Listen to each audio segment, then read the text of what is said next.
but they can never hinder the power of the Lord. He will not be shaken, his truth will never fail. Rest in the assurance that Jesus will prevail. The word still has its answers, the blood alone still saves. God is still our refuge, and the gospel still remains. Souls can still be rescued, for mercy still redeems. Rejoice, the tomb is empty, and Christ is still the King, the King.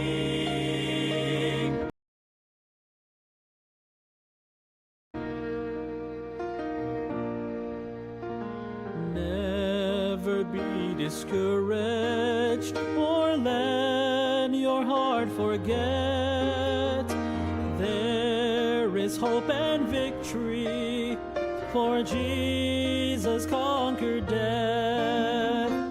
He'll return in power, but till that glorious day, lift his banner higher, stand strong and keep the faith. The word still has its answers, the blood alone still saves. God is still our refuge, and the gospel still remains. Souls can still be rescued, for mercy still redeems. Rejoice, the tomb is empty, and Christ is still the King, the King.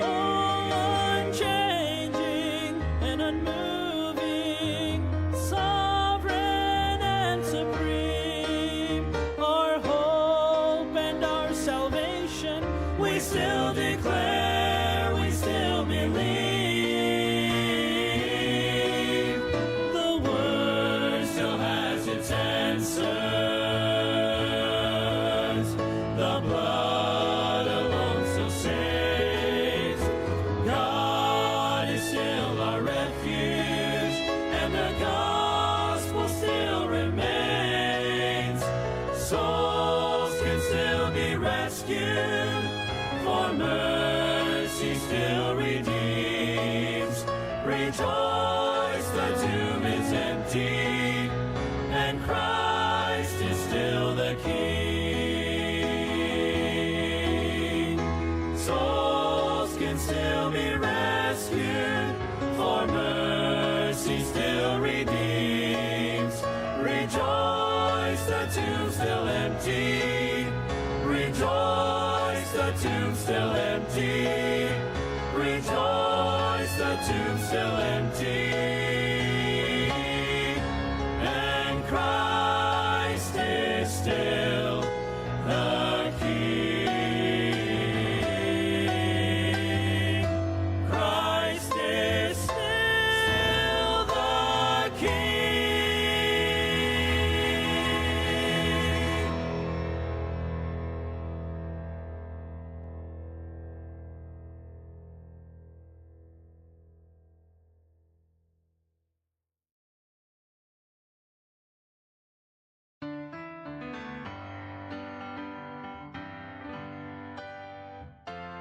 Paul wrote to Timothy, I'm ready to be offered. The time of my departure now is at hand. I have fought a good fight. My course is now finished. A crown now is waiting when before God I stand. There is laid up for me a crown of bright glory. That is why I must run this race faithfully. There is reserved for me up in heaven a mansion. That is where I shall live eternally. Peter said, I've got an It's incorruptible and fades not away. I am kept by God's power through faith unto salvation. It now is awaiting to be revealed someday. There is laid up for me a crown of bright glory. That is why I must run this race faithfully. There is reserved for me up in heaven a mansion. That is where I shall live eternally.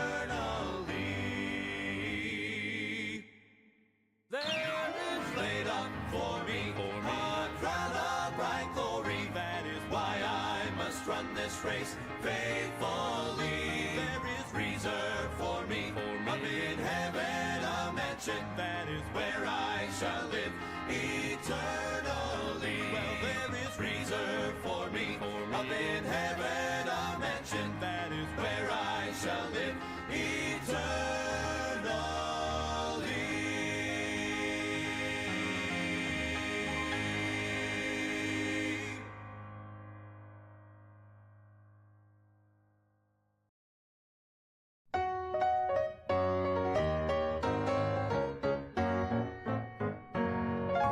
I've often wondered what heaven is like.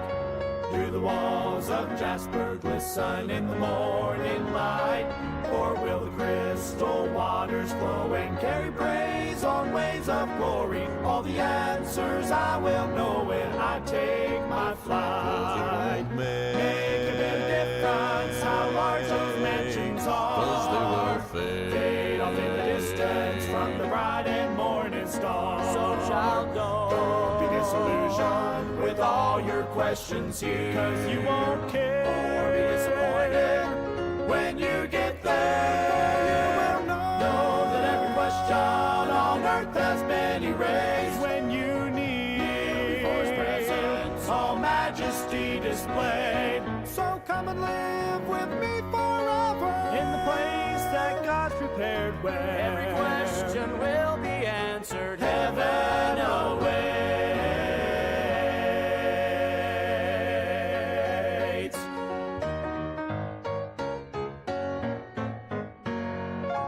What will heaven's choir be singing when I get home? Will it be a new song never heard here below?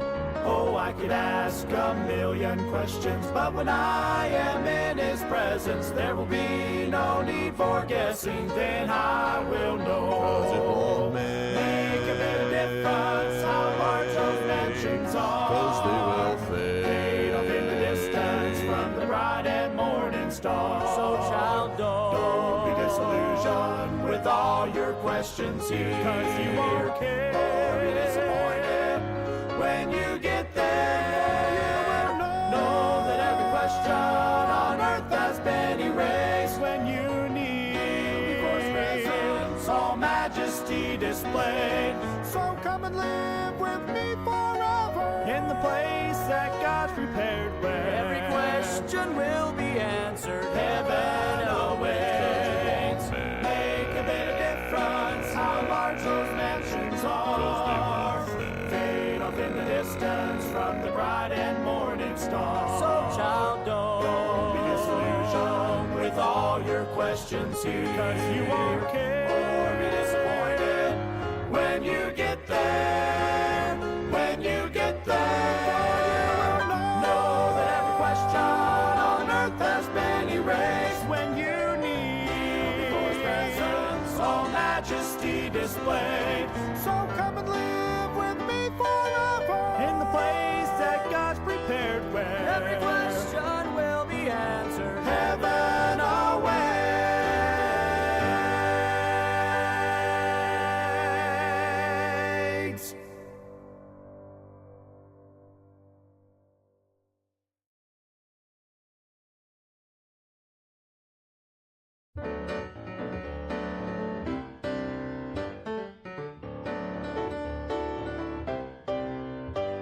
Elijah climbed the mountain, he was feeling down and out. It seemed like he was all alone, the only child of God around. He waited for a great and mighty visit from the Lord. But the wind and the fire and the earthquake didn't speak. It was a gentle whisper that brought him peace. Expect the unexpected when God's about to move. He will meet our every need in ways we wouldn't choose. Be still and know He's in control. His power will come through. Expect the unexpected and watch what God will do. You're holding to the hope that your deliverance will come. It's easy to suppose you know just how the Lord will get it done, but He just might surprise you by the way He brings you out. His time and His will and His plan are never wrong, so trust Him till the answer comes along. Expect the unexpected when God's about to move. He will meet our every need in ways we wouldn't choose. Be still and know He's in control. His power will come through. Expect the unexpected and watch what God will do. Expect the unexpected when God's about to move. He will meet our every need in ways we wouldn't choose. Be still and know He's in control. His power will come through. Expect the unexpected and watch what God will do. Be still and know He's in control. His power will come through. Expect the unexpected and watch what God will do.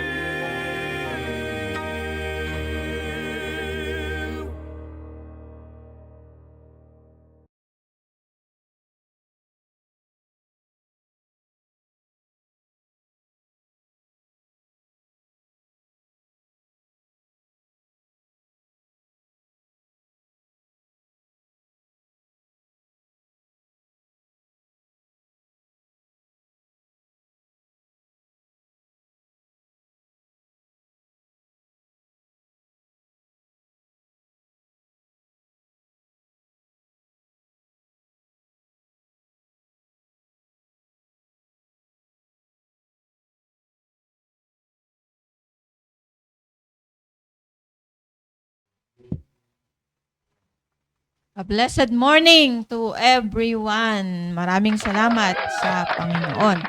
Maraming salamat sa Diyos at tayo ay ginising na naman niya ngayong araw na ito. It's Friday once again at ito ang ating program na pinamagatang ang pagmamahal ng isang ina. And today is January 10. January 10. Yan. At napakalamig na po ngayon dito sa atin. At napakaganda na bagamat malamig ay tayo pa rin po ay gumigising ng maaga kahit na malamig ang panahon. At babatiin ko lamang po ang mga naunang kasama natin dito sa Google Meet, Sister Emilia. Good morning, Sister Emilia. And malamig din po dyan. Sobra po. Ay, sobra. Opo. Ilang degrees po? 100 ata. Joke lang. Hindi ko. 100, ay, zero. Ay, negative. Yan po. Maraming sharean ng link si Sister Emilia. Yan, thank you po. Sister Joyce, good morning po. Sister MG Gerland, Sister Grace, Sister Myra. Good morning, Sister Myra. Biomorph is watching. Ma'am Apple Morphe. Good morning po. James Christian Abuan Dixon. Sir Ariel Pomecha. Ma'am Flor Solomon from Japan. Good morning. Sister Rulin Claudia Sanet. Good morning po. Sister Heidi, nandiyan din po. Sir Asherto Manzano, good morning po. Sir Salvador Bore, good morning po dyan sa inyo. Sister Geraldine Hofer, Geralde, good morning. Good morning. Sister Geraldine. At ngayon po ay babatiin din kayo ng mga kasama kong host na nandito po sila upang maging blessing po sa ating lahat. Yan po. Pati na po kayo, Sister. Amen. Thank you, Ma'am Sheila. Good morning. Good morning. At napakalamig po dito ngayon sa Baguio. Kaya enjoy po natin. Papainitin namin kayo sa mga Word of God. Yun lang po. To God be the glory. Good morning everyone. At sa Kailokanuhan, na imbag nga bigat kada kayo amin. Sa Kabisayaan, maayong buntag. Nice. Unang lahat. At dyan sa Kabegulan, Diyos maray na aga sa indong gabos. At dyan sa Japan kay Ma'am Apple, Ohayo gozaimasu. And stay tuned po mga mothers, gising na po. Hello, good morning po sa lahat ng katulad ng iba. Kami nag-i-invite muli na tayo makapakindig ng salita ng Panginoon. Hello, good morning po. At tayo po ay magsama-sama ngayong malamig na umaga. Painitin po natin ito sa salita ng Diyos. Good morning po. Man, sa Japan po ay snow. Snow daw po sabi ng floor. Negative degrees po. Yan po. Kaya nag-enjoy sina dyan sina Ma'am Cynthia and Sir Noel. Parang gusto na nilang dyan mag-stay sa Japan po. Yan, sa Osaka, Japan po sila. Kaya lang malayo dun sa tinitirahan yata ni Ma'am Flor.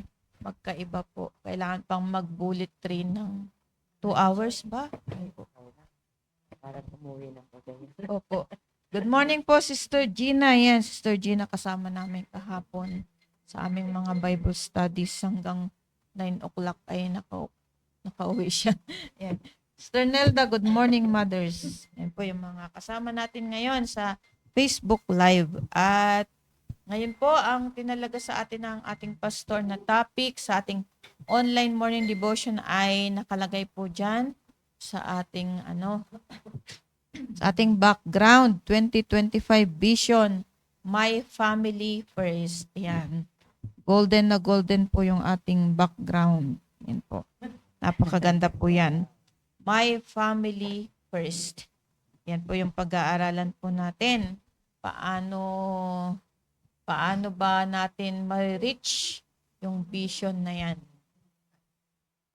Meron lamang pong akong ipapaliwanag dito po sa ating Bible sa Proverbs 29 verse 18. So basahin ko po sa inyo, where there is no vision, the people perish, but he that keepeth the law, happy is he.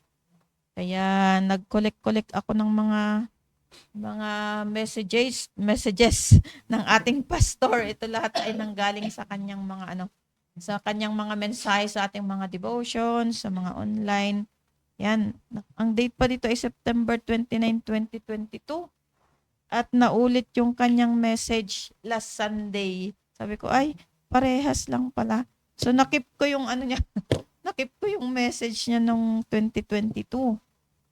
Kaya, ipapaliwanag ko lamang po sa inyo yung negative at positive. Yung negative na wala tayong vision at positive kung meron tayong vision.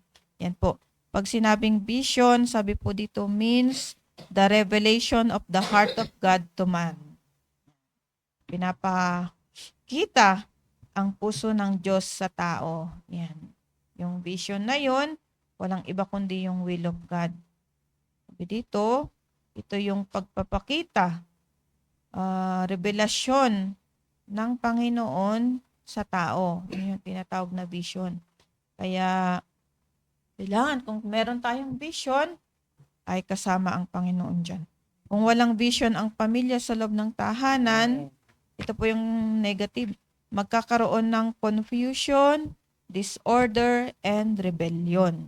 O, yan po yung sinasabi ng pastor natin na negative. Kung walang revelasyon ang Diyos, ang puso ng Diyos sa tao, sa pamilya, magkakaroon ng confusion. Ano bang ibig sabihin ng confusion? Malilito. Yan. Disorder. Pag sinabing disorder, walang orderliness, ayan, rebellion, kakaroon ng rebellion. Ayan. Babasahin ko lang po dito lang mabilis sa 1 Samuel chapter 3 verse 11 to 12. 1 Samuel chapter 3 verse 1, and the child Samuel ministered unto the Lord before Eli, and the word of the Lord was precious in those days. There was no open vision. Yan po yung sinasabi. Tiyaan na ang salita ng Panginoon ay napaka-precious. Yan. Napaka-value. Mahalaga. Pero wala pong open vision. So, ang nangyari nga po dito ay walang vision si Eli sa kanyang mga anak. Kaya ano po ang nangyari? Ito po yung negative side. Sa verse 11 to 12, sinabi ng Panginoong Diyos kay Samuel, sabi dito, and the Lord said to Samuel, behold, I will do a thing in Israel, at which both the ears of everyone that heareth it shall tingle. Verse 12, in that day I will perform against Eli all things which I have spoken concerning his house. When I begin, I will also make an end. Kaya nagbigay ang Diyos ng warning sa pamilya ni Eli at ito ay kanyang tutuparin, sabi niya. Nagbigay ako ng lesson. Kaya ito ay warning sa atin kapag wala po tayong vision, sa ating pamilya. At hindi natin pinapakilala ang Diyos sa ating pamilya. Kaya sabi ng pastor natin, napakaganda bilang leader ng tahanan ay gumawa tayo ng vision sa ating pamilya. Sama natin yung pamilya natin sa vision at tutuhanin natin ang salita ng Diyos. Yan. Tutuhanin po natin. Wag lang yung sasabihin lang natin, isusulat lang natin, tutuhanin natin. Yan po. Yung ating vision na ginawa. At sabi po dito, paano ba natin masisimulan yung vision na yan? So kung ang vision natin ay magsimula sa ating sarili na magkaroon tayo ng magandang relasyon sa Diyos, kasi yung unang-unang nilagay ko na number 1 na vision na magkaroon ako ng personal na relasyon sa Panginoon. Upang sa lahat ng bagay, sa aking mga anak, sa aking asawa, ay magkaroon din ako ng magandang relasyon. So magsisimula sa magandang relasyon sa Panginoon. So sabi dito, parents, sinasabi dito, let your family know the Lord, share the gift of eternal life. Kasi yun yung nangyari sa pamilya ni Eli, di ba? Na si Eli ay high priest siya, sa templo siya, ginagamit siya ng Panginoon, pero ang kanyang mga anak ay tampalasan. Sabi, a son of Belial, sabing ganun. They knew not the Lord, sabing ganun. So siguro, yun, pinapalagay ni Eli na, ay, high priest ako. Yan, alam na ng mga anak ko kung sino ang Diyos. Parang pinalagay na siguro niya na ganun ang nangyayari sa kanyang anak. Kasi pinapakita naman niya yung ginagawa niya sa templo, pero hindi niya sinaway yung mga masasamang gawain ng kanyang anak. Kaya ganun po yung nangyari na binigyan ng warning ng Diyos yung kanyang mga anak. Dahil sa mga tampalasan, yung ibig sabihin walang respeto, ganun, na ginagawa nila sa templo. Kaya tayong mga parents, lalong-lalo na sa atin mga nanay, nakasama natin ang mga anak natin sa tahanan in the absence of our husband, dapat ang loob ng tahanan ay nakakakilala sa Diyos. Yan. Isipin natin kung ano talaga ang puso ng Panginoong Hesukristo. Sure naman tayo na ligtas tayo, mga nanay. Yan, ligtas tayo, pupunta tayo sa langit pag namatay tayo, at meron tayong Bible. Kaya, liwanagin nating maigi ang kaligtasan ng ating mga anak, mula sa panganay hanggang sa bunso. Kaya, napakaganda ng message ng pastor natin sa Bible study na tayo yung nakakakita ng kalooban ng Diyos. Kasi yung mga hindi ligtas ay hindi nila alam yun. Kahit anong sabihin natin sa kanila, hindi nila maintindihan yung sinasabi ng Biblia. Kaya tayo mga ligtas, tayo yung nakakaalam, at hindi lang yun. Sabi niya, we can see the kingdom of God and also we can enter the kingdom of God. Sabi ng pastor natin sa Bible study, tayo lang yung makaka-enter sa kaharian ng Diyos. So paano naman yung pamilya natin kung tayo ay ligtas? Kaya liwanagin natin mula sa panganay hanggang sa bunso. Na totoo mo bang tinanggap ang Panginoon? Tatanungin natin, kung ang lahat ay maliwanag ang kaligtasan, yung mga anak natin ay ituro natin sa kanila na sumunod sa bautismo. Po, pagkatapos na sila ay maligtas, i-share natin yung baptism, ipaliwanag natin na dapat masaya nilang tinanggap ang Panginoon at unang hakbang pagsunod sa Panginoong Hesukristo yung sa tubig bautismo. Yan. And then, dapat maliwanag sa mga anak natin kung sino ang tinanggap nila. Talagang ipapakilala talaga ang Panginoong Hesukristo. Yun yung unang-unang sa lahat na pag-uusapan sa loob ng tahanan. Bagamat maraming beses na nakakaligtaan natin, di ba? Nakausapin yung ating mga anak. Pero hindi pwede kasi merong negative eh. May mga mangyayaring hindi maganda kapag napabayaan natin sila. So, blessing yun kapag nabaptize sila ay idadagdag naman sa iglesia ng Diyos. Sabi dito na ang ibig sabihin ng iglesia ng Diyos, the church is the only institution that even the gates of hell cannot prevail. Yan po. Kapag tayo ay dinagdag buong pamilya sa iglesia ng Diyos, walang makakagiba niyan. Yan. Sa simbahan ng Panginoon. Kaya simulan natin, mga nanay, simulan natin sa ating pamilya na i-share yung kaligtasan. Yan, paulit-ulit. Yan. Tinanggap mo na ba ang Panginoon? Yan. Masaya mo bang tinanggap ang Panginoon?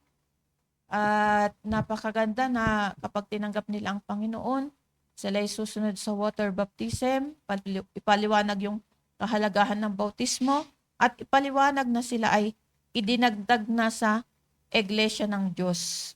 At yung church na yan, ipapaliwanag natin yung ibig sabihin ng church na yan, na hindi sila nag-church kasi ang mga parents nila ay Baptist, di ba? Kasi yun yung yun yung kinalakihan nila na pananampalataya. Ipaliwanag natin na sila ay idinagdag sa church. Ang church, ito yung institution na kapag idinagdag sila doon at nandoon sila, na kahit ang pintuan ng dyablo ay hindi pwedeng gibain. Yun po. Kaya napakaganda po na tayo bilang mga nanay, palagi tayong may nakahandang salita ng Diyos sa kanila. Dapat ang salita ng Diyos, sabi ng pastor natin, yan na ang muscle memory natin. Yan, nakalagay na sa ating memory. So, yun din yung ibigay natin sa ating mga anak. Na kapag umaga, may devotion. Heartbeat na natin yan. Maging pagkain ng kaluluwa natin ang salita ng Diyos. Kaya, di lang tayo nakikinig, magbabasa din tayo ng Word of God at matutong ipanalangin yung natanggap natin na salita ng Diyos at ating ipamuhay. Maganda magsimula sa atin mga nanay. Ayan, nandyan si Raquel na bumabati sa atin. Maraming salamat sa Panginoon at siya ay iningatan sa kanilang pagbebiyahe patungo ng Cagayan. Ayan, good morning Raquel. At nandyan din po si Sister Teresa. Ayan. Good morning Sister Teresa. Ingat ka sa iyong health. And Sir Edgar. Amen, Mother, sabi po niya. Sir Junie, good morning po. Naimbag nga agsapa kakabsat. At yun lamang po yung ma-share ko sa inyo at sa susunod na Friday ay i-share ko sa inyo kung paano ba na ang ating mga vision ay maisa sa katuparan natin. Ayan po. At yun lang po yung ma-share ko po sa inyo na unang-una sa lahat na liwanagin ang kaligtasan sa ating mga anak at sino yung kanilang tinanggap. At dapat sila ay masunurin na anak ng Diyos, sila ay nabautismuhan at dapat maipaliwanag sa kanila, sa ating buong pamilya na ang simbahan ay mahalaga. Ito ay institution na kahit even the gates of hell shall not prevail against it. Yan. Yan. Kaya mayroong protection ang ating pamilya kung laging nasa church. At maraming salamat sa Panginoon at ngayon po, Sister Irene, mag-share din tungkol sa kanyang mga vision. Amen. Good morning po sa ating lahat. Amen. Salamat kay Ma'am Sheila sa ating introduction. Na totoo na kapag wala tayong vision sa ating family, ay matutulad yung ating mga anak sa anak ni Eli. Na tuloy ko lang yung ni Ma'am Sheila yung kanina na na kapag wala tayong vision para sa ating family, ay napapabayaan natin. Hindi natin na mamalaya na hindi na pala natin sila anak. Yan. Katulad yung sabi rito sa 1 Samuel chapter 2 verse 12, Now the sons of Eli were sons of Belial. They knew not the Lord. Na wag nating hayaan na tayo nagbi-minister sa ibang tao. Pero yung loob ng ating tahanan, ang ating family, yung anak natin, hindi natin namamalaya na hindi na pala natin anak. Sons of Belial na. Yung Belial ay devil o yung ampon ni Satanas na hindi natin naturuan hanggang sa sila ay tumanda. Kaya ang maganda yung uunahin natin yung ating family. Kaya nga ang ating vision ngayong 2025, My Family First. Ayan, tingnan natin yung loob ng tahanan natin. Sino yung hindi pa ligtas. Kaya nga sabi ay, lagi nating uunahin ang Panginoon. Matthew 6:33, Seek God first. Seek ye first the kingdom of God and His righteousness, and all these things shall be added unto you. Hindi yung lagi nating iniisip yung pera. Lagi na lang nasa isip natin, ano yung kakainin namin bukas?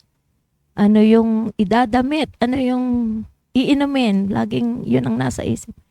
Pero yung kamusta yung ating family?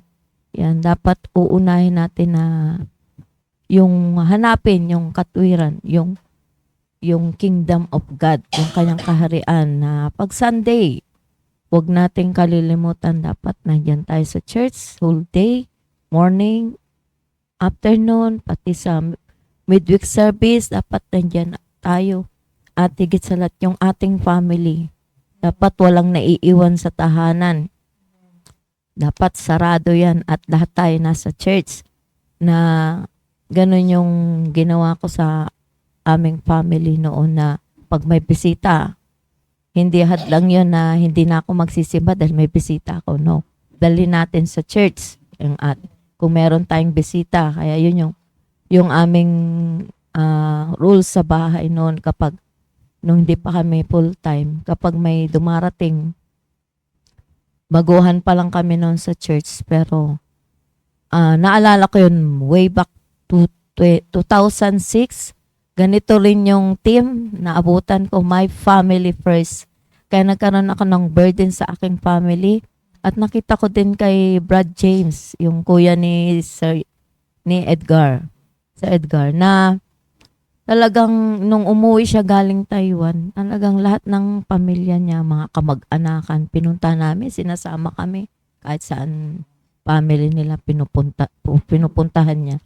At talagang sinisecure niya yung salvation. Kaya nagkaroon din ako ng burden sa family ko. Nung gusto ko yung family ko, mga kapatid ko, madala ko rin. Kaya yun. Ang una naming na-disciple noon, na dinala ko, nung nahiwalay na kami sa evangelist. Evangelist pa kami noon, ang leader namin si Brad Juni. Nagkaroon ng, sabi ni Pastor, magkakaroon ng bagong grupo. At yun yung 5 run. Nagsimula kami na 4 lang noon. Yan, sa taas pa lang kami noon. Na walang kalam-alam si Brad Edgar sa pagiging leader eh. Kaya pinagpe-pray namin siya. No? Sabi ni Lawrence, pag-pray natin ating leader. Kaya yon. At kita ko ang kasama namin si Bong lang, Si Lawrence, ako at si Lakay, si Edgar. Ang anak namin noon ay 6 years old pa lang si Christian eh. Pero tinuruan ko na siya na i-secure yung kanyang, siya ang unang-unang na win ko noon. Na nag-umpisa ako sa bata kasi nahiya pa ako noon eh. Pero sabi ko, pag tinuturuan ko yung mga disciple na yung mga nanay, kung nahihiya ka, unahin mo yung mga anak mo. Yan. At sa school, maraming bata, kung nahihiya ka na mag-share sa matanda, yan, gagawa tayo ng paraan para ma-fulfill. Kaya natutuwa kay Ma'am Margie na nakikita ko na kapag sumasama siya sa amin, pagkatapos ng Sunday lunch, suturo kami tungkol sa soul winning. Sasama yan. Sabi ko, sikapin natin na madala natin yung sinishare natin. Challenge ko siya noon, ayat, nung Sunday, kailangan madala natin yung sishare natin Yan, kaya nadala namin nung hapon at talagang answered prayer. At nakita ko sa kanya yung kasiyahan. Sabi ko, di ba, kapag na-fulfill mo yung goal mo at natutupad mo yung kagustuhan ng Panginoon sa buhay mo, mag-win ng souls. Di ba, iba yung kasiyahan. Kaya tuwan-tuwa siya nung nakapagdala siya. At dito nga sa Psalm 78, buksan natin, na yung generation na darating ngayon, huwag nating hayaan na hindi nila makilala ang Panginoon.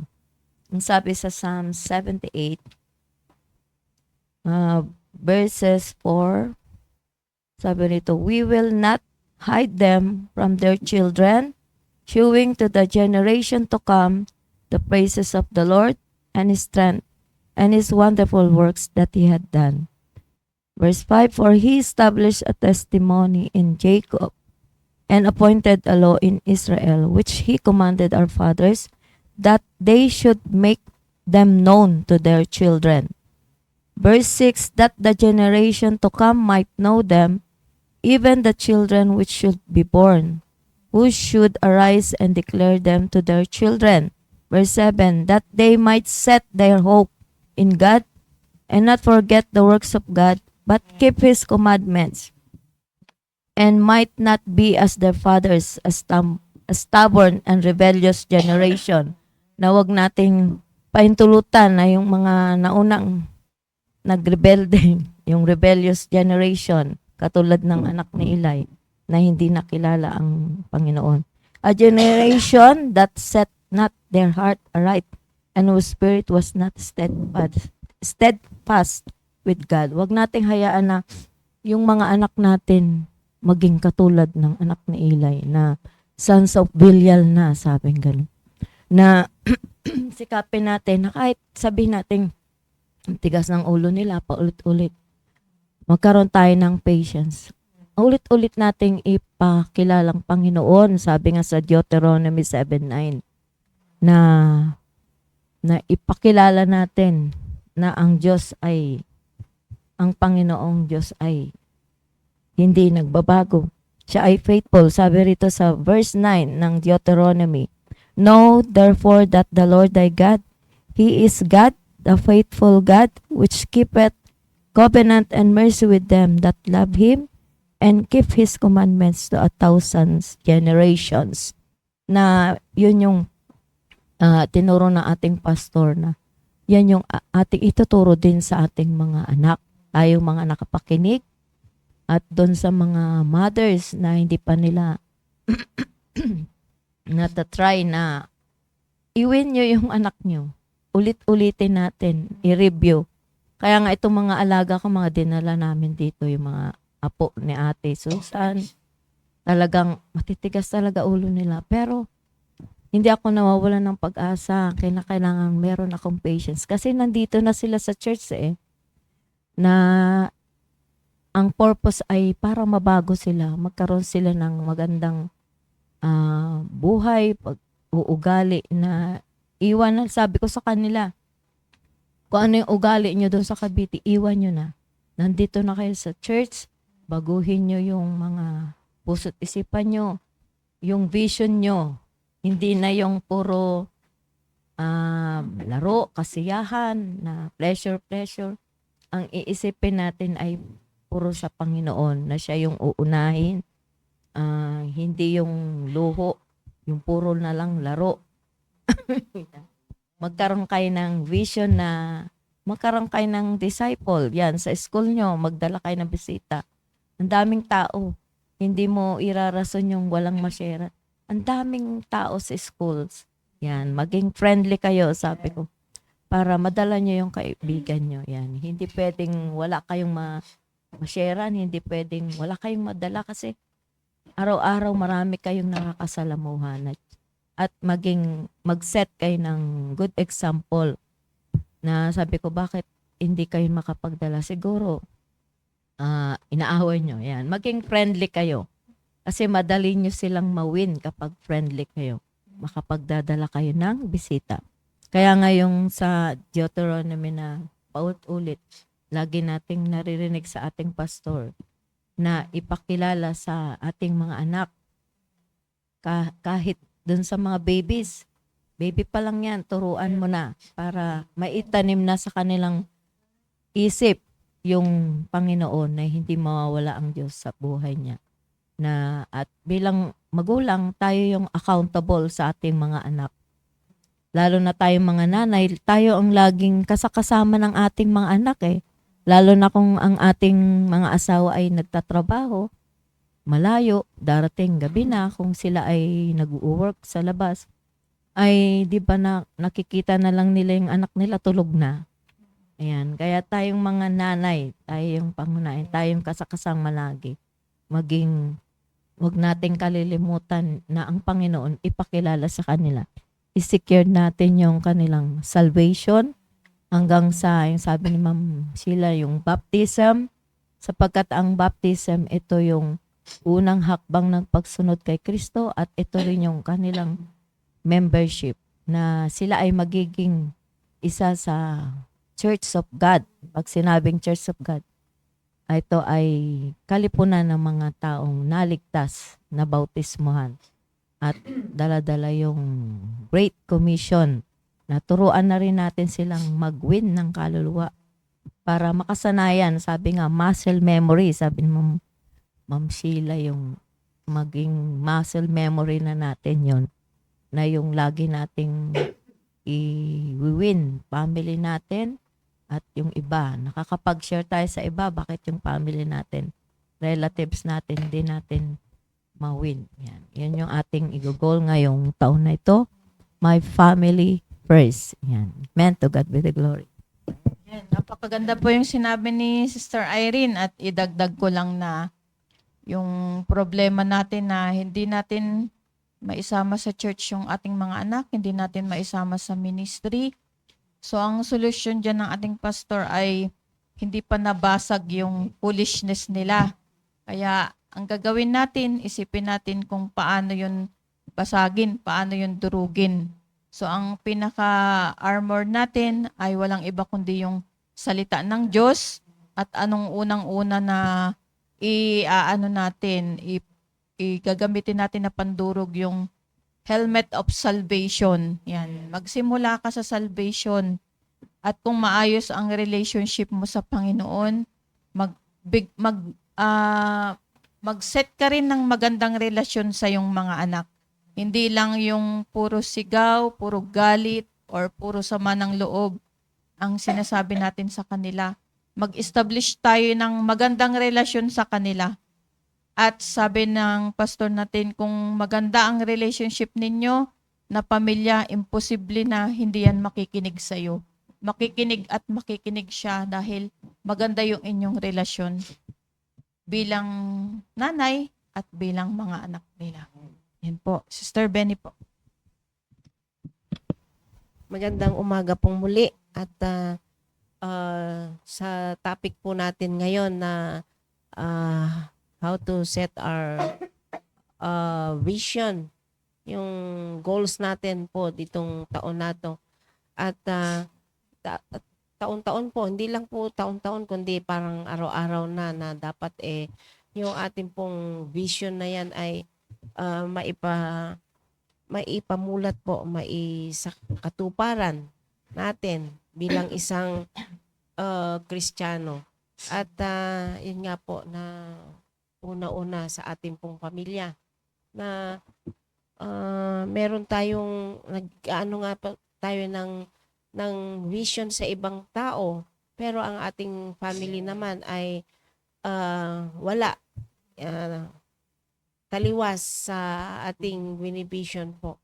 Kaya yun nga, napakaganda nga po ng ating pong topic na to na mula po sa ating pastor na tayo po ay ini-encourage sa ganyan na sitwasyon. Kaya paano ba natin bakit na kailangan po nating iset ang ating vision mula nga po sa ating family na yun nga po tinalakay nga po ni Ma'am Sheila na at ni Sister Irene na yung ating mga anak, mga ating family na una-una nga na tayo ay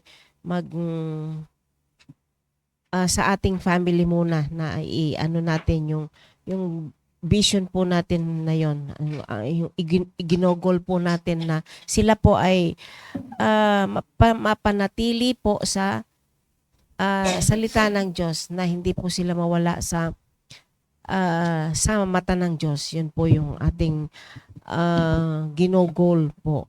At ay yung goal po ay, yung ginogol po natin na yun ay parang yun nga, sabi ko nga po nung nakaraang linggo na nakaraang Friday na yung magiging disciplinarian po at productive atin pong pag-aakay sa atin pong family na yung sabi sa Colossians 1:29 na whereunto I also labor striving according to His working which worketh in me mightily, na dapat ay mag-labor para sa tipon-tipon magiging unity ng ating family, na sabi nga dito na magiging habit na rin natin ito at magiging mapupunta sa normal na pamumuhay. Yun po, na magseset po tayo ng ating goals.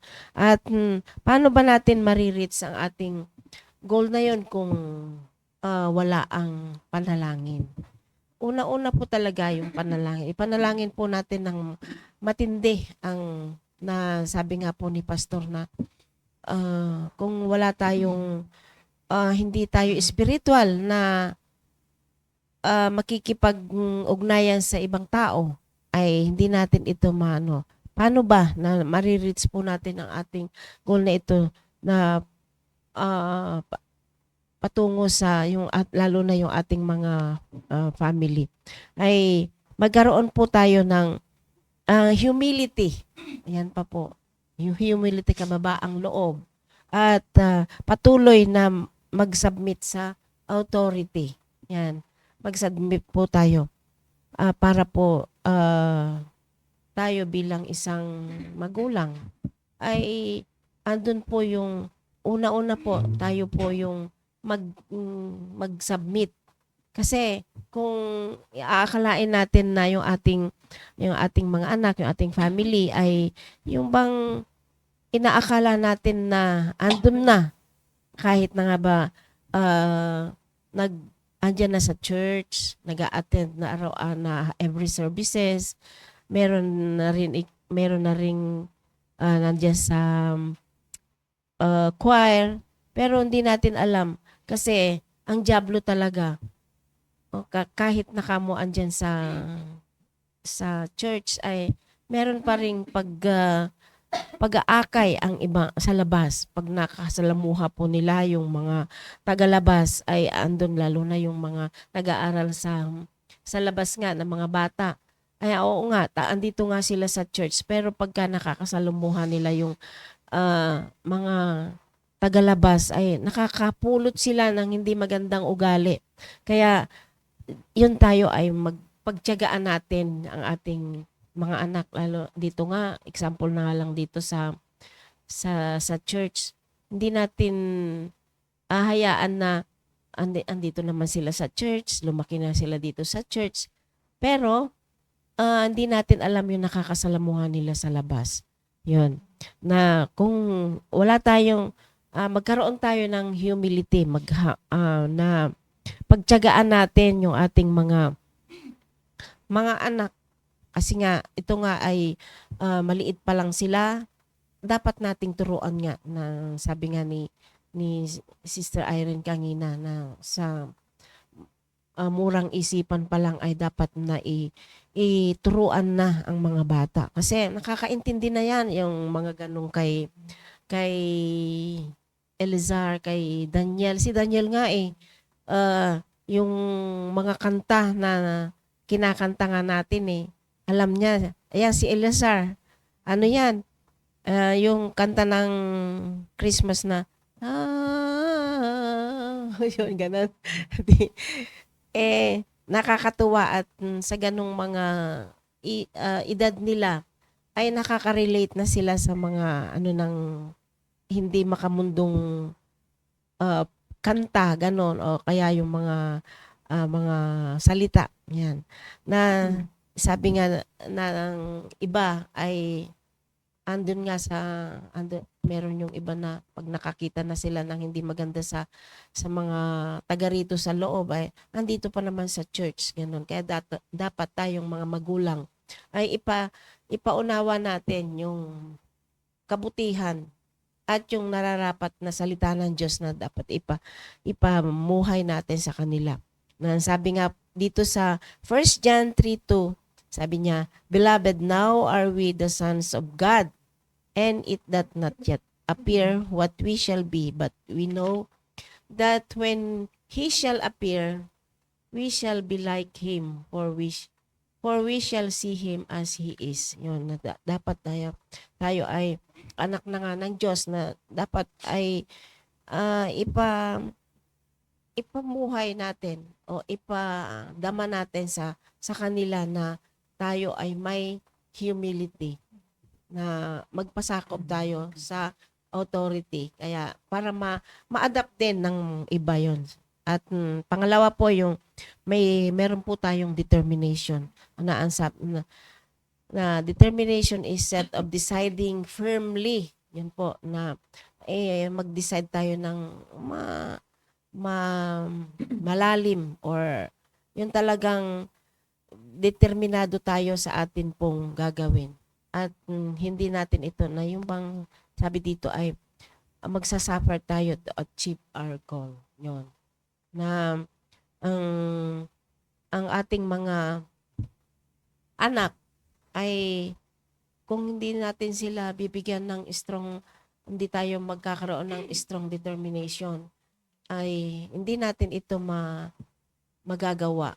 At kagaya nga kahapon sa akin pong na-encounter sa labas, nung hapon na, nung mag-Bible study na ako, hinihintay ko kasi yung ni Sister Vicky kung ano ang kwan namin sa hapon na, at nasa daan pa kasi sila na yun. Naka-encounter ako ng isang family na nasiran ko at nalulungkot ako na bata pa lang sila, may mga cellphone na ganyan. Sabi kong gano'n, pwede ba kako sis na pati kasi yung nanay andun nagse-cellphone, mga anak, bali 3 anak yon, tig-iisa sila ng cellphone, sige dot-dot ng cellphone na ganyan. Sabi kong gano'n, pwede ba kako na makinig lang muna, sabi kong gano'n. Although yung batang maliit na 5 years old, ay sabi ko, pwede naman siguro kako na alisin muna yung cellphone bago para at least yung murang isipan nila kako makapakinig pa sila, sabi kong gano'n. Nung una, ayaw ng mga bata, sabi kong gano'n. Alam nyo ba kung gano'n sa kanila? Na ang cellphone, hindi magandang makasanayan natin, sabi kong gano'n. Kasi, oo nga, sabi kong gano'n, magiging parang panglibangan lang ba ng mga nanay sa mga bata yung cellphone na yon para hindi sila maistorbo sa kanilang gagawin. Pero hindi po maganda yun eh. Kaya sana wag po natin na gawing ganyan ang ating mga anak. Sabi kong gano'n doon sa nanay. Ngayon, buti na lang at yung sabi nung nanay, makinig muna tayo kasi merong sasabihin si sister. Sabi niya gano'n. At yun nga, nasiran ko. 5 years old, 7 years old, at saka 9 years old yung anak niya.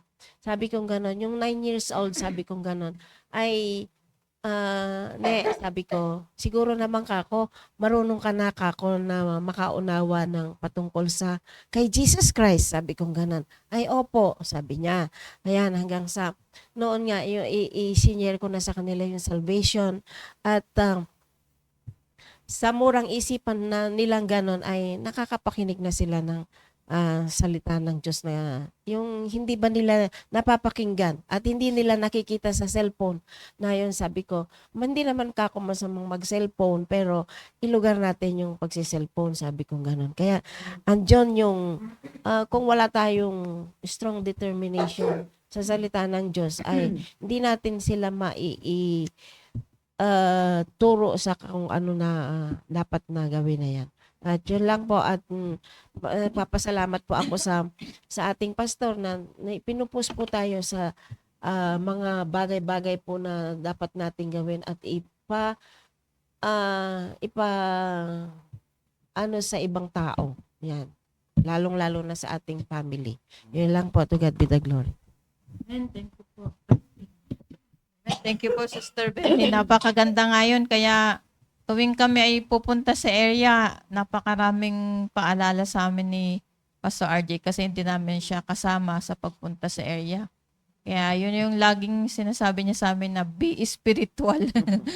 Ano man yung, ninyo, sino man makakausap ninyo, yan, be spiritual.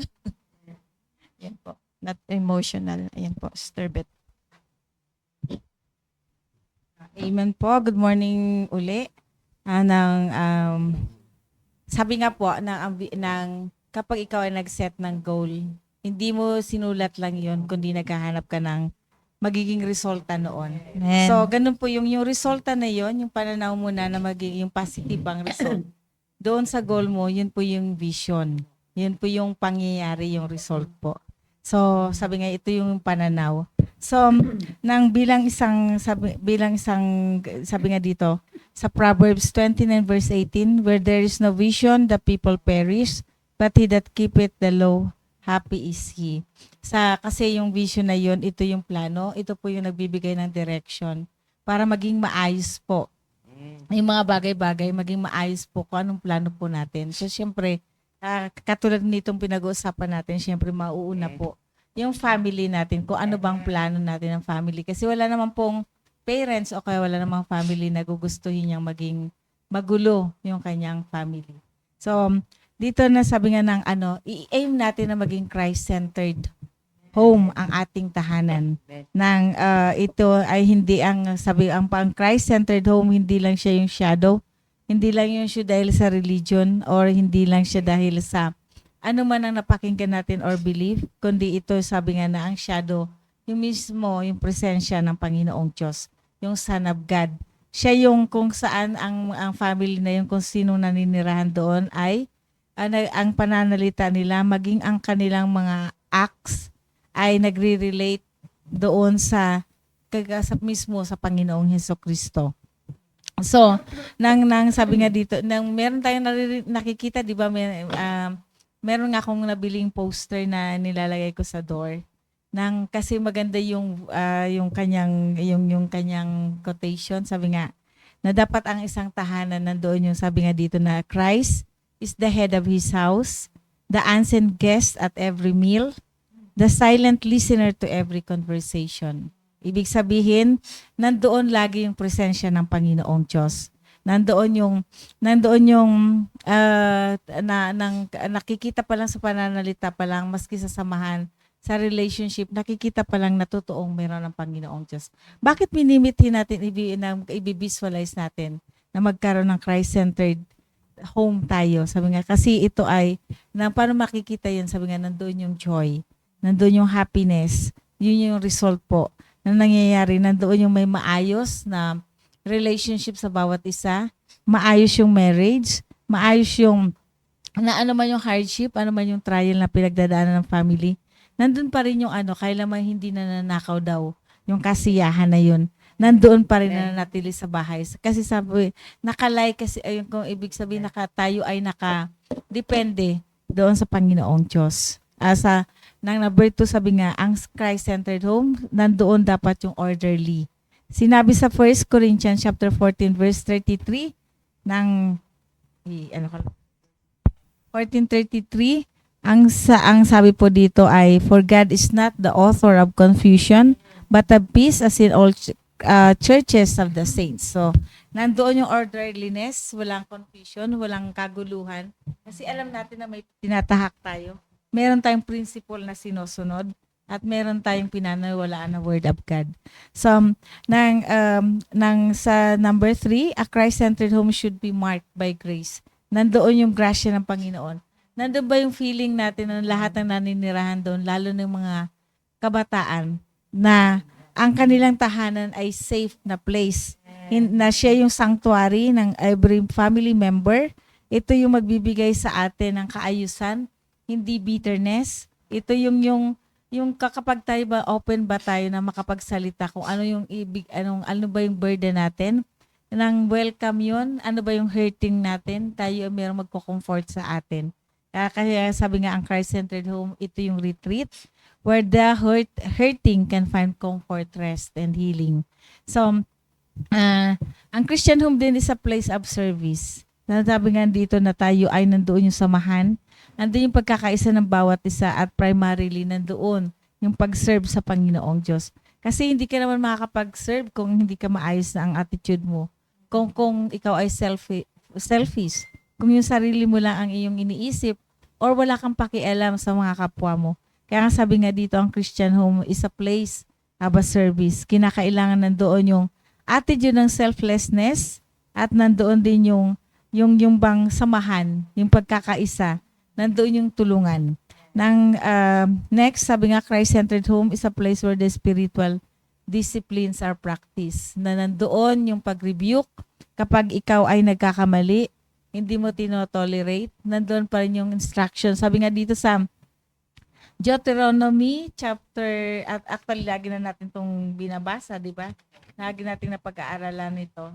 Sabi nga sa Deuteronomy number 6, verse 7, and thou shalt teach them diligently unto thy children, and shalt talk of them when thou sittest in thine house, and when thou walkest by the way, and when thou liest down, and when thou risest up.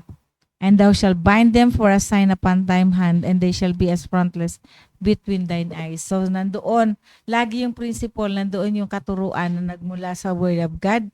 Nandoon mismo yung katuruan na ibig ng gustong mangyari ng Panginoon. Sabi nga po yung vision, ito yung sabi nga ni Ma'am Sheila kanina, revelation ng God to man. Itinuturo niya, marami na siyang revelation, marami na siyang pinakita sa atin kung ano dapat nating gawin. So, bilang isang anak ng Panginoon, tayo'y kinakailangan nandun yung pagsunod. Nandun yung pag-value natin doon sa mga turo na ibinigay na walang ibang makikita natin sa scripture. So, napaka-importante na binubuklat yung Biblia sa tahanan, na kayo magkaisa kayong binabasa yon, inaaral, at sabi nga nandun yung spiritual discipline. Na kapag ito ay devotion talaga. Kapag ito ay Bible study talaga. At kapag kayo ay nagkaroon ng personal devotion din sa tahanan ninyo, gawin ninyo yun.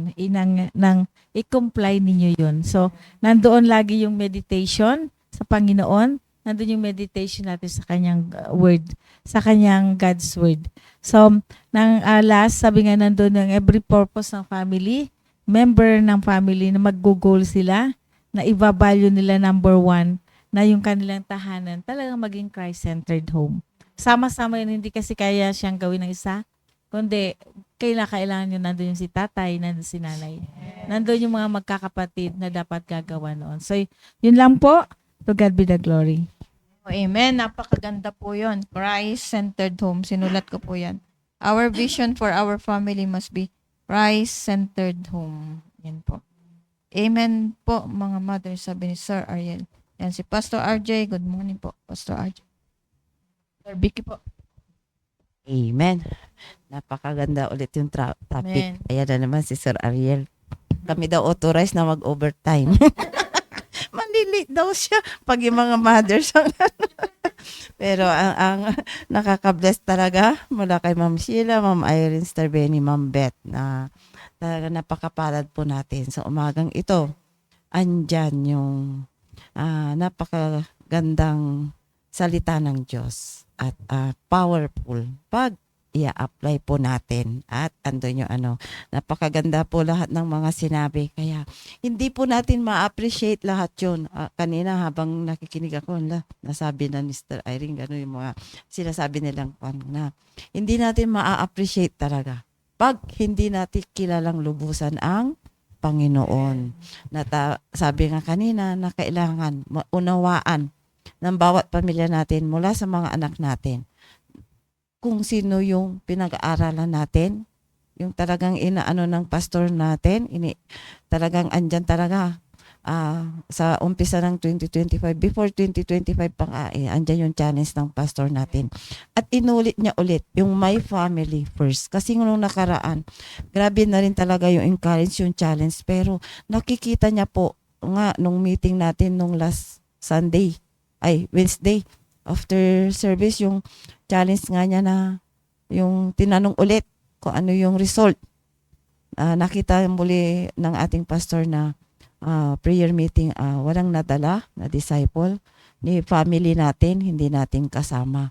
So, salamat kay pastor patuloy na pagcha-challenge na kahit na anong challenge ng ating pastor, kung hindi natin kilalang lubusan ang ating Panginoon, hindi tayo susunod. Tulad po sa anak po natin na, di ba, palati ko sinasabi na tayong magulang, ayan, lalo ang nanay, tayong kasama ng anak. Sa batang edad, pag hindi mo yan trinain, na sa totoo lang, nasa tiyan pa natin, sabi nga nakakarinig na yan. Di ba? At paglabas niya, kung hindi po tayo yung unang teacher, kawawa yung anak mo sa school, hindi marunong magbasa. Kulelat yan. Sabi ng pastor natin, pag anak ng Diyos, lalo na nandito tayo sa PMA Baptist Church, dapat yung mga anak natin nasa sa top. Ayaw ng Panginoon, word of God din po yan, ayaw ng Panginoon na nasa buntot tayo, sa tail. Kaya nakakalungkot po na may mga bata, lalo na matatagal ng membro. Ako na-observe ko po yun. Yun po yung parating challenge ko na yung salamat kasi parati tayong pinagkakatiwalaan ng Panginoon na maaakay natin. Nasabi ko nga mula kila Krisha, ayan, ilan silang magkakapatid. Mga bata po yung alaga po namin. Na salamat. Yung sumunod, may magandang kalagayan hanggang ngayon, lingkod ng Diyos. Ayan sila Sister Cyril, si Krisha, grade 4 pa yan.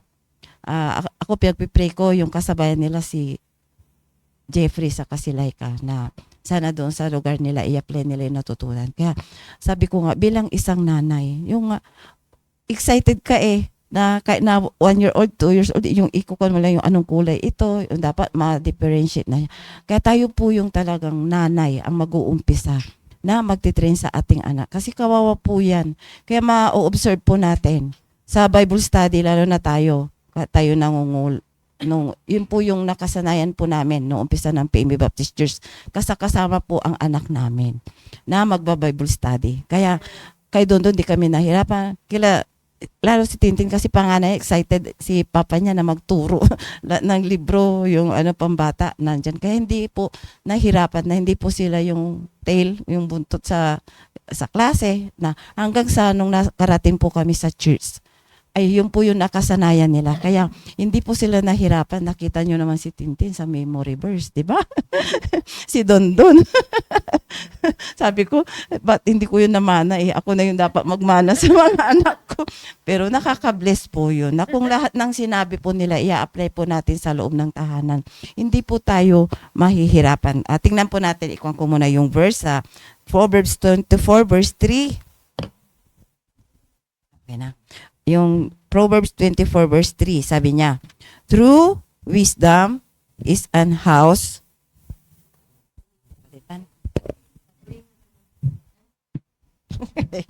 Yung microphone, kala ko yung microphone. Sabi niya, true wisdom is an house builded, and by understanding it is established, and by knowledge shall the chambers be filled with all precious and pleasant riches. Number 5, a wise man is strong, yea, a man of knowledge increaseth strength. Salamat kasi ipinaunawa ng Diyos ito sa aming loob ng tahanan na nakikita nyo naman, may nagsabi pa nga na hindi pa daw, kahit hindi kami magsalita, na nakikita na kay Sister Benny, kay Sister Beth sa akin na yung ngayong parating pang-encourage ni Pastor na yung mga nauna dapat good example. Na yun, kanina din nung nagsasalita si Ma'am Irene, dinala niya yung mga apo niya rito. Nakaka-bless na sabi niya kahit na antitigas, pero maganda po yun makita yung power ng Panginoon na mababago sila. Ganyan po kami nung umpisa ng church. Mga pamangkin ko, dyan din sa PMA, sa kapitbahay namin. Yun po yung mga itiniwala ng Panginoon sa amin na dadalhin ng mga bata. Na salamat, nandyan may mga nagpatuloy. At parati ko na itina-challenge ngayon sa mga kapatid ni Domer. Ini-example ko yung mga nadala namin na sumunod at hindi sumunod. Kung ano yung kalagayan ng hindi sumunod. Nasabi ko ngayon, natitrain na rin kayo mag-disciple at pupunta rin kayo sa family. At may mga member din na makakausap nyo na sana ma-differentiate nyo yung sino yung may salita ng Diyos at wala. Na sana pagka nag-uusap-usap kayo, tinanong ko nga, na-advisean ka ba nung nag-usap ba kayo? Nag-pray ba? May word of God ba na na-share sa'yo? Yun po yun na salamat talaga, yun yung pinapasalamat ko kasi yun po yung natutunan namin sa church nung umpisa pa lang. Kaya hindi po kami nahirapan sa mga anak namin kasi nga parati ko rin sinasabi, tayo'y Pilipino, kilala ang Pilipino na yung nga, kami din mga matatandang magulang na isang tingin lang. Salamat at yun po yung nakagisnan din namin sa aming tatay, sa lolo, na yun po rin po yung nakita ng mga anak namin. Kaya nung napunta kami sa church, hindi kami nahirapan. Hindi nasabi na, ay, iba na kasi ang panahon. Pero kung ano talaga yung nakasanayan, up to next generation nga eh. Gaya yung sinabi noon sa kanununuhan natin sa mga lolo, yun po yung minana natin, na umpisahan po sa tama, na salamat at larong naging tama nung napunta tayo sa church. Yun po yung pinagsasalamatan ko na sabi din sa Proverbs 22 verse 6, di ba? Alam na alam din po natin to. Train up a child in the way he should go, and when he is old, he will not depart from it. Kaya nga, sabi ko nga, huwag mo idahilan, matigas ang ulo. Ipaano, dapat nga, yung challenge ni Pastor, my family first. Pagkasama mo yung anak mo sa Bible study, pag nagbabasa ba kayo ng Bible, sinusundan ba niya? Kaya makikita mo, hanggang ngayon hindi pa marunong magbasa. Kasi ikaw din na magulang, hindi mo talaga natutukan yung anak mo. Tama yung sabi ni Ma'am Sheila na huwag natin ipagpalagay, nandito na tayo, matagal na tayo sa church, na nandyan na. Ikaw kaya, na, sumunod ba talaga sa naririnig natin na ikaw talaga ang magtutok sa anak mo? Kasi hindi natin masasabi talaga na andyan. Oo nga, nandyan na.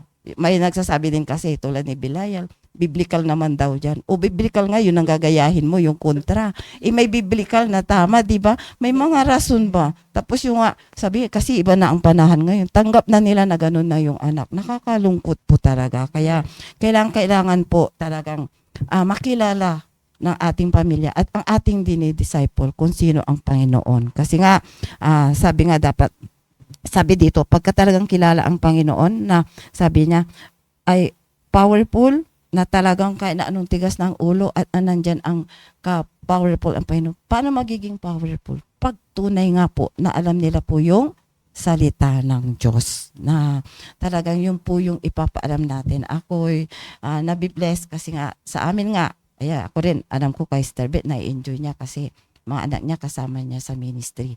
Kami din po, nandyan. Iba-iba yung area namin. Kahapon may pagkakataon na umuwi po kami sa amin. na kasama ko si Tintin, si Dondon na puro ano na rin yan, may ministry. Na-bless ako kasi isinama ko sila na pati yung tinitext ko kuya ko at dalawang ate ko, sabi ko dapat magkakasama tayo. Ano yung purpose? Makita nila kung ano yung kinakabuhay namin. Yung napapanood po nila sa devotion, gusto ko makita na nilang personal na magkakasama kami. Yun po yun, yung challenge ng ating pastor na pagkabuong family, naglilingkod na kayo. Yung kamag-anakan nyo, yung mga kapatid mo ay dapat dalhin din natin na nakikita ko po kasi sa San Carlos, ang active lang ate ko, yung mami ni Cyril. Alam ko si Cyril, answered prayer din po siya sa mami niya. Yung kuya ko, pag nandun lang ako, pupunta yun. Tapos kahapon, bless ako, salamat sa Panginoon. May pagkakataon po kami na nakasama ko sila. At isinama ko sila doon sa bayaw ng kuya ko, kapatid ng asawa niya. Kasi last year pa yun na ini-invite ako, punta daw ako doon sa bahay nila, pakita niya yung blessing. Isinama ko sila, answered prayer ako kasi naisama ko sila. Na sabi ko doon, ikaw mag-share, ikaw mag-praise. Ikaw yung alam na pastora dyan eh. Pero grilab ko na rin yon na makita din ni Tintin, ni Dondon. Kung ano din po yung ginagawa ko kasi hiwa-hiwalay nga kami ng area dito. Kung saan kami, kanya-kanyang area kami. Kaya yung kahapon na pagkakataon, yun na yung sinamantala ko na. At nabibless ako kasi naririnig din ng mga anak ko na sabi ni Victor, yung pinuntahan namin. Yung dalawang anak daw niya nagsisimba din sa Christian, sa Dagupan. At yung asawa niyang nasa Israel, born again daw yun. Sabi ko, Panginoon, tingnan mo. Gano'n na, ay bakit ako pa yung tawagin na mag-pray, na patuloy na ipag-pray doon sa loob ng tahanan nila. At salamat kasi nga kasama, naririnig ng kuya ko na inanon ko na rin yung kuya ko na pati yung kung paano kami nag-umpisa sa church, ano yung persecution talagang isinyer ko ulit. Na hanggang ngayon sabi ko kung sumuko ako, ay hindi ko, wala yung privilege na gano'n, na kahit na hindi lang dito sa atin na dadaling ka ng Panginoon sa ibang lugar, ang makikita yung salita ng Diyos. At yung blessing na buong family kayo na naglilingkod sa Diyos. Kaya kung susundin po natin yung mga sinabi ng mga lahat namin dito na host, ay may i-enjoy po natin. At talagang magagamit po tayo sa pamilya na pag tina-challenge tayo ni Pastor, mai-enjoy po tayo, makakapag-amen tayo kasi answered prayer tayo eh. Lalo nung Sunday, ako'y talagang grabe din na habang nagpipres pa si Pastor, umiiyak na ako kasi answered prayer ako dun sa family. Yung mag-asawa na talagang grabe yung lahat ng sinabi ni Pastor, confusion, no, yung lito, pag walang salita ng Diyos, ay yun po yung nangyayari sa loob ng tahanan nila. At nakarating silang mag-asawa nung linggo. Hanggang sa invitation, talagang yung prayer ko, talagang nilakas ko yung boses ko na talagang marinig nung tatay. Na dapat yung tatay talaga yung nangunguna. Ikahapon kasama si kuya ko, saka yung nga si Victor. Nasabi ko, tinan mo Victor, dalawang anak mo nasa church. Asawa mo, ikaw na lalaki, ang wala pa. Kaya purpose ng Panginoon talaga kung bakit mo ako in-invite dito sa bahay mo. Na ipakita na dapat ikaw yung tatay na mangunguna. Sabi kong ganyan. Kaya andun hanggang pinag-pray namin hanggang sa magiging, kasi may edad na rin, yung asawa niya nasa Israel, may edad na rin. Sabi ko, yung mga anak nyo gagraduate na. Kailangan may business kayo na ayon sa kalooban ng Diyos. Na yung blessing ibinigay na lahat sa inyo eh. Nakita ko sa financial, sa material nasa inyo, pero sa spiritual wala, na kahit na nasa church yung mga anak mo, pero ikaw na tatay, wala pa. Kaya sabi ko, huwag mo sayangin yung pagpunta namin dito na last year mo pa ako in-invite, pero ngayong araw na ito nandito kami. Huwag mo sayangin yung oras na nandito, yung salita ng Diyos na ang isang verse na inano ko doon yung Joshua 1:8 na ang tunay na tagumpay, success, ay yung salita ng Diyos. Kaya salamat talaga na hanggang ngayon, mula umpisa ng PME Baptist Church, may pastor na nagpapaalala na nung may tinanong din yung mga vision, may nagsabi na back to basic. Napakaganda po yun, yung back to basic na yun, prayer, reading the Bible, na sa mga anak natin, tanong natin na pati sa service ba pag nagbabasa ng Bible, ginagabayan mo ba yung anak mo, tinitingnan mo ba kung yung sa Bible, yung verse, alam na niyan tingnan kung saan yung babasahin ni pastor. Doon po nag-umpisa yung mga anak namin, ituro natin na kung anong sinabi ng pastor, kung anong verse na sasabihin. Tingnan mo yung anak, matututo talagang magbasa kung ganun ang gagawin po natin. At sa mga disciple po natin. Kasi kung ano talaga masasabi, yung, paano ka nga mag-disciple, yung anak mo hindi mo naturuan. Nakakalungkot po yun na marinig na yun ang sasabihin sa atin. Kaya napakaganda po na talagang kilalanin natin ang tunay na Diyos at kikilos po yan sa atin na andyan, handa silang masasabi na fight, fight, fight, na fight against the devil, masasabi nila na yun po yung maipapamana natin na talagang lalo tayo, sabi ko nga, pag soul winner ka, kung ano-anong gagawin diablo na pang iistorbo. Mula sa bahay, aalis pa lang kayo mag-church, pagka hindi ka talaga, talagang yung diablo talaga tuwan-tuwa. Pagdating mo, 'di ba, dito, andyan, hindi ka excited na makinig ng salita ng Diyos. Kaya wala kang matutunan, wala kang maituturo sa anak mo, wala kang maipa-practice sa bahay. Kaya hindi mo makita na yung sa loob ng tahanan mo ay nag-i-enjoy, naglilingkod sa Diyos at sumusunod sa challenge ng ating pastor. Yun lang po yung mai-share ko ngayon. Umaga, to God be the glory. Thank you po. Amen. Ayan, nandyan po si Sister Emilia sa ating Google Meet. At kasama po natin siya. Good morning sa ating lahat. Mula, mula kay Sister Sheila, ang ganda yung sinabi hanggang kay Sister Vicky. So, sobra akong na-bless at yung sabi nga ni Ma'am Beth na pag yung negative ng hindi talaga, wala talagang vision ay yung may rebellious, ganun po. At yun yung nangyari sa aking family na nawalan ako ng patience sa kanila. So nakikita ko na hindi mo mamamalayan na pinapaglaruan pala ng diablo. Yung andyan yung rebellious na pag-uugali nila, na andyan yung disobedient, ganun po. So patuloy po ako yung vision ko na bigyan ng tutukan ko po at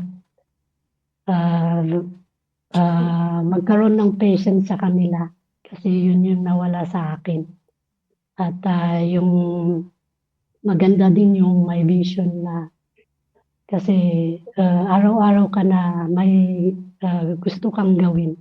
Kasi pag may wala kang vision ay yung gusto mo lang na yung gawin ay yun na yun. Kagaya nung last year na 2024 yung nag-goal ako ng soul winning na sabi ko ay kailangan akong gumising ng ganito kasi mag-soul win ako, mag-pray ako, magbasa ako ng ganon. So mas i-improve ko pa yun sa ngayon na 2025. At ipag-pray nyo din po ako sa pag-aaral sa Bible School kasi medyo sinabihan ako ng amo ko na huwag muna daw ako mag-enroll kasi Ramadan. Sabi ko sa kanya bakit nung last year nagawa ko naman na kaya ko din ngayon, sabi ko. Nakita niyo yung mukha ko na nalungkot ako so medyo kinabukasan pumayag naman siya. Kaya sabi ko, answer prayer din yon. Minsan kasi pag ongoing yung klase ko at tinatawag ako ay paglabas ko, sumisigaw ako na, di ba nag-uusap na tayo pag ganito, ganyan, Monday, huwag mo akong disturbuhin, sabi ko sa kanya na ako yung sumisigaw na nagagalit. So yun yung expectation niya na mangyari pag Ramadan na pagtatawagin na naman daw ako ay baka magagalit ako at magsisimangot. So, yun yung sabi niya sa akin. So, sabi ko, siguro yun yung alisin ko para magkasundo kami. At kagaya din sa family ko na sama niyo din sa panalangin para kasi kwento ko lang nung January, nung last year, nung 31, nung kung diyan sa Pilipinas ay nagkakainan kayo ako naman ang ginawa ko ay inano ko yung sarili ko, nag-fasting at nag-meditate ako ng nag-pray ako at nag-read ako ng Bible para sabi ko baka kulang lang ako sa ganito kaya gusto kong iano ko to para tignan ko yung result. Effective naman kasi nung kinabukasan lang sa nakapag-attend pa ako ng devotion, nakapag-attend pa ako ng services, wala, 2 hours lang ang tulog ko. So, nakita ko yung spirit ng Panginoon sa akin kasi hindi po ako inantok kahit 2 hours lang yung tulog ko. Yun lang yung mga nagtitestimony ay pag umiiyak din sila, naiyak din ako. Punas ng luha ko kasi kakainis yung mga umiiyak, naiiyak din ako. Sabi ko, bakit ang bilis naman na tumutulo pala yung luha ko, sabi ko. Kaya nakita ko yung, sabi ko nga kung pwede lang yung gawin ko ng 40 days din na ginawa ni Jesus Christ na mag-fasting. Para lang masagot yung panalangin mo, gagawin ko siguro yun.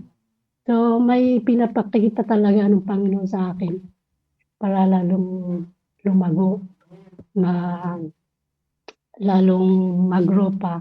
Marami pa akong hindi naman porket kasi may nag-question sa akin na bakit daw yung anak ko ganun. Bible student naman daw ako, active naman daw ako sa church, sabi ko. Hindi naman ako porket nag-aaral ako sa Bible school perfect na ako, na hindi ako pwedeng magkamali. May kahinaan din ako, hindi din nagkakamali din po ako, sabi ko sa kanya. So yun yung ang alam nila porket andun ka na hindi ka na pwedeng magkamali. So yun yung pinatulan ko talaga na sinagot-sagot ko. At yun lang po. Thank you. Amen, Sister Emilia. Yan, napakaganda po ng inyong ginawa na magbasa ng Bible, manalangin. Kasi yan po yung ating sandata sa mga inihahanda ng mga diablo na sa atin para hindi po tayo maglingkod sa Panginoon. Yan po. Sabi po ni Pastor RJ, maraming mga members na ini-ignore lang nila yung team natin na may family first. Pero napakahirap yung ayan po, nawala. Ano ba naman to? Maraming mga members na ini-ignore lang nila yung team natin na may family first. Pero napakahirap yung maghihirap hanggang maging katulad ng pamilya ni Eli. Ang ating pamilya na nawala yung glory ng Diyos. At isa pa yung paghihirap na hindi natin nakikita na nakakatakot. Pag nangyari ito na walang assurance ng heaven ng ating family members, tiyak impyerno sila. At nakakatakot din kung ang ating family ay walang panlasa o pagkagusto sa pananambahan at sa salita ng Diyos at mga gawain ng Diyos. So tuloy lang, Sister Emilia, sabi po niya. Yan, napakaganda po, Sister Emilia, ng inyong ginagawa. Na kahit malayo po kayo sa family ninyo ay nakikipaglaban kayo para sa kanila. Ayan. Sa panalangin, ayan, ano man yung mga negatibo sinasabi nila sa inyo, na nag-Bible college kayo, bakit ganyan yung mga anak ninyo? Yan po ay, isipin ninyo na yan po ay challenge. At yung inyong mga problema ay masasagot palagi sa true preaching of the Word of God. Yan po. Andyan po palagi yung ating pastor upang tayo po ay ipanalangin lahat. Yan, dito naman po tayo sa mga full-time mothers. Good morning po sa ating lahat. Maraming salamat po sa mensahe na naman po namin napakinggan sa mga host. Tama po yun, sinasabi po nila na dapat kaming mga magulang is yung magturo sa mga anak. Nakakalungkot naman kung hindi na active nga tayo sa ministry pero tayo, yung mga anak natin is hindi makitaan ng salita ng Diyos, hindi naturuan. So, sabi nga po, family first. So, yun po yung vision ko po ngayon 2025 na unahin ko po yung family ko. Pakapangit naman po na ginagawa ko yung tungkulin ko sa Panginoon pero sa pamilya ko hindi. So, yun po yung vision ko po. So, thank you po sa napakinggan ko at yun po yung vision ko po. Thank you. Amen. Good morning po. At para hindi malate si Sir Ariel, ay ang vision po na napakagandang ilagay natin sa ating pamilya ay Christ-centered vision. Maraming salamat. Ayan. Muli po, good morning po sa lahat. At nagpapasalamat po muli sa devotion na ito. At ayun nga, sabihin ko lang, chorus lang po ito ng Vision of a Mother's Heart. The vision of a mother's heart is to share with her children the love only Jesus can give. The vision of a mother's heart is to see them all walking with God every day that they live. Chorus lang po. Pero maganda yung mga lyrics po niya. Meron nga po sa lyrics na habang pinagpipray niya po yung anak niya, ay nakikita niya yung future. Kaya yun po, sa bilang vision ay hindi lang po pang 2025, kundi talagang vision na pang matagalan po eh. Kaya hanggang sa paglaki, yun nga sinasabi po na parati po naririnig natin na yung generation ngayon ay iba na. So kailangan kung yun ang madadatnan ng mga maliliit na bata, nila makmak, kailangan maging matapang po yung magulang. Kaya yun po, maraming salamat po. Magandang umaga po. Maraming salamat po sa mga host po dahil may natutunan din po ako. Yun lang po. Amen. Sabi po ni Sister Raquel, salamat po ulit sa mga narinig at natutunan po namin sa umagang ito. Lalo na po sa mga host po mula kay Ate Sheila hanggang kay Sister Vicky. Thank you po. Kasama ko si Nainang rin po. Ang saya po talaga kapag salita ng Diyos ang unang naririnig sa ating tahanan na naririnig ng ating pamilya. Junicio Narcisa, overtime is real. Peace. Peace, sabi niya. Yan. Renato Morongs. Cynthia Reyes Sequenza, good morning po. Amen. Ate Sin, dito na kami. Yan po, at tuloy-tuloy lamang po tayo. Bukas po ay tayo po ay mag-enjoy ulit po sa mag-enjoy po tayo sa pakikinig sa online morning devotion. Mga fathers, kayo po ay hinahanap ng ating pastor pag Saturday. Amen. Kaya magpakita po kayo. Sir Ariel, okay lang po, enjoying naman po. You are all an inspiration spiritually. Yan. Ma'am Apple, good morning po sa inyo. Alam ko magkasama kayo dyan. Ma'am Flor. Ma'am Flor, salamat po mga mothers. Yan, we're praying for you, Ma'am Flor, and your family. Yan, at yan po, at magko-closing na po tayo. Hilingin ko po, Sister Vicky. Amen. Let's pray. Dakilang Diyos, muli kami po nagpapasalamat, Panginoon, sa ginawa niyo sa umagang ito, sa lahat ng salita niyo po na ibinigay po sa amin para ma-share po namin at tunay nga po, Panginoon, na kayo po yung i-glory po namin at sa mga ginawa niyo po sa amin, Panginoon. Kaya patuloy, Panginoon, sa maghapon na ito, kayo po muli ang gumabay po sa amin, mag-protection po sa amin at magbigay ng wisdom, ng privilege, Panginoon, na muli, magamit nyo po sa inyong mga dakilang gawain, Panginoon. At sa mamayang hapon, sa choir practice, Panginoon, ibalik nyo po muli ang mga nag-commit na mga choir members, Panginoon, para andun po ngayon noon na aming pastor na nandyan patuloy po na nag-encourage na kung ano po yung kinumit po namin ay gagampanan po namin na buong pagsunod at kasiyahan. Kaya pasalamat po kami, Panginoon, sa lahat ng pagbigay niyo po ng wisdom po sa amin. Mula sa aming pastor at sa physical, sa aming mga katawan, Panginoon, alisin niyo po yung mga bagay na dahilan para hindi po makagawa ng maayos, Panginoon. At lalong-lalo na po sa spiritual, muli ang challenge ng aming pastor na kailangan punta po kami sa bawat area na nandoon, dala po namin ang Holy Spirit, Panginoon.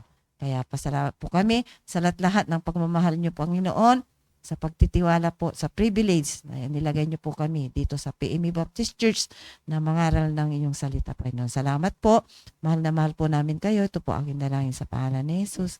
Amen. Amen. Thank you mga mothers na nandyan sa Facebook Live. Thank you po sa prayers, mga mothers, and kay Pastor po. Mother Alicia, amen po. Hello, Mama. Mother Alicia, sa Saturday, punta kayo dito. God be the glory po.